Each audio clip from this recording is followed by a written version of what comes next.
हुआ एक साहब मुलाकात करने के लिए आए।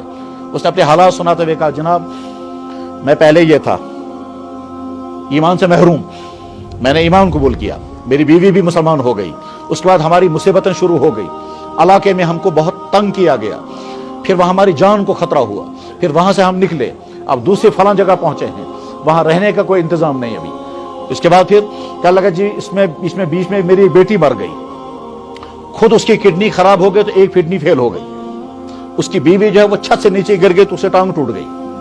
कहता एक बेटी मेरी बीमार हो गई, उसको दिल्ली अस्पताल में ले गए तो 13 लाख रुपए लग गए, और एक बेटा है, उस बेटे को खाना खाता है तो यहां से बाहर खाना बाहर आ जाता है, यहां उसका कोई सुराग है।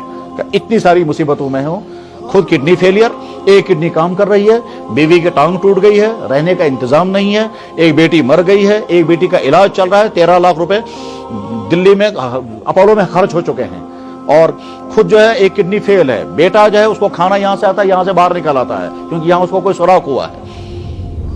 और इस हाल में भी कहता है मगर अल्लाह का शुक्र है ईमान है जी, कहते हैं अल्लाह का शुक्र ईमान है।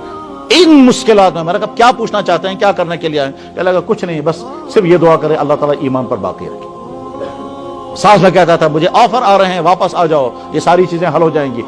उसमें अजीब ताना, उसने कहा जी ताना ये लगता है मुझे कि चूंकि तू मुसलमान बन गया इसलिए सारी मुसीबतें आई, तेरी बेटी भी मर गई, एक बेटी बीमार हो गई, दूसरा बेटा एबनॉर्मल है, तुझे किडनी फेल हो गई, बीवी की टांग टूट गई, रहने को मकान नहीं, रहने को जगह नहीं है, अगर तू वापस आ जाएगा सब कुछ ठीक हो जाएगा। मगर मैं सोचता हूं जी वापस नहीं जाऊंगा, अगर वापस गया तो जहन्नम में जाऊंगा।